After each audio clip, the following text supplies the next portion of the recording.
In this video, I'm going to be showing you how to make a dice app on your screen. We're going to start out by making a few variables. We're going to have two dice on the screen, so we'll make a variable for dice 1 equal to quotation marks with nothing in between. We'll do the same thing for dice 2. This is what's going to allow us to display our result from our dice wherever we choose to have it displayed. So first thing we're going to do is add in a background. You can choose any color you want. Just chose this blue color. And then we're going to add 3 rectangles to the screen. And each one of those, so 2 of them will be dice and 1 of them is going to be a roll button that we can click on. So I'm going to add in the fill color for white, and then I'm going to just put in a rectangle and put it at 50, 100, and let's make it 150 by 150. And you can play around with this a little bit. It does not have to look just like mine. You can absolutely make this project your own, just like any project that we have on this website. So same thing goes for the next rectangle, same width, height, and Y value, but a different X value.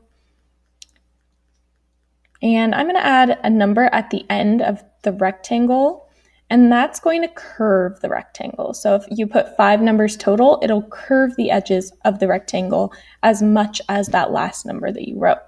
I'm also going to add in a stroke weight that's going to make the outside lines thicker on our rectangles.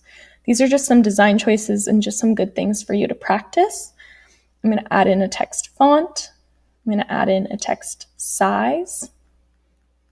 And let's add in our text. So instead of putting quotation marks, I'm just going to write dice 1 because we want the result of a variable to show. All right, and then I'm going to do the same thing for dice 2. And the next thing that I'm going to want to do is make that roll button. So I'm going to make a button just right in between, and I'll just make it a rectangle at 200, 300, and let's make it 200 wide and 100 tall. All right, so now we have a button, but we have to be able to click on it, and we have our 2 display dice. So I'm also going to curve this rectangle, and you can see I'm just adding in some style choices, some design choices. I'm just showing you the way that I would code a project like this. So I'm playing around with the stroke weight, changing the text font, changing text size, trying to do all uppercase or all lowercase. I'm going to put a text inside of that lower button that just says roll on it, so you know what that button's there for. And I'm going to notice that it's filled in white, so I want to fill it in black, but this is where order of code is super, super important because you want to make sure that your fill command comes right before what you want to be filled in that color. So in this case, I put that fill for black up too high, and I want one of them to be above the text for dice 1 and dice 2, and then another one to be above the text for roll.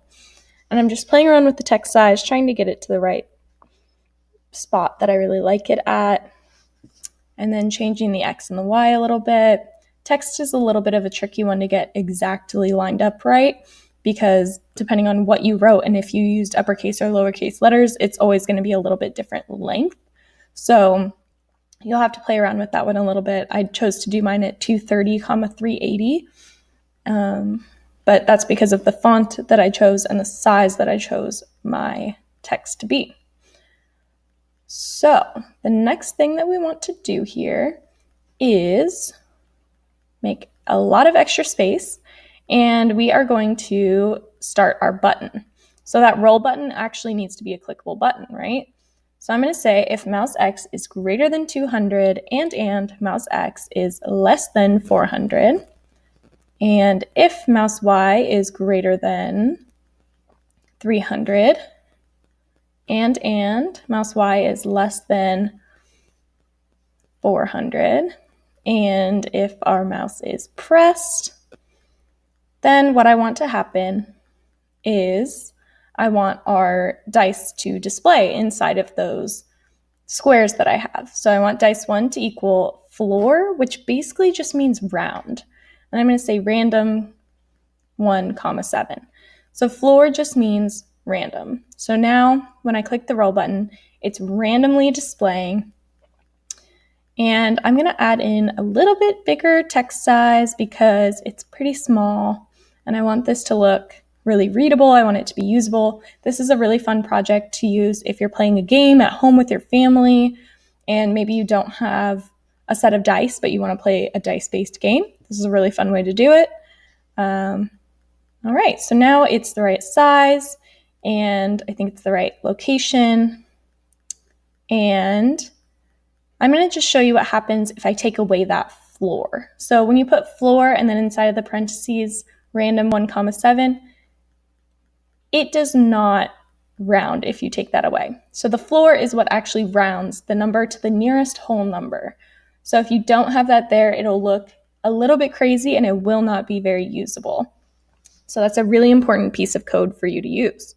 And it looks like both of my dice are stacked on top of each other. So I'm going to go fix that. Oh yeah, looks like I put the X value at 100 for both of them. So even my code isn't perfect all the time, but it's all about knowing where to go to find those errors that you made.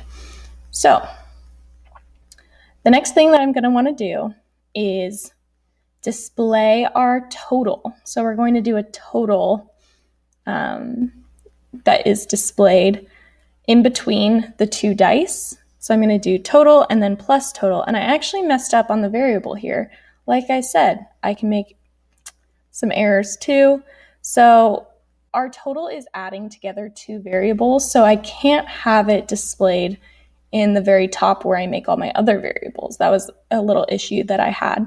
So I'm going to just move it down below to right above where my text is. But in the meantime, I'm just going to change my text size, change my text location.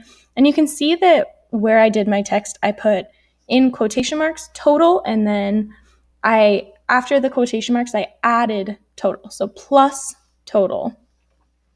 And that makes it so that it'll actually display what our total of our dice is. So now it's saying that my total wasn't defined. I moved that variable total equals dice 1 plus dice 2 down below, and now it's working. So this is just a little way that you can make a playable game and showing you some ways that I fixed my code when it wasn't exactly working out. Thanks for watching. Don't forget to subscribe to stay up to date with all of our newest videos.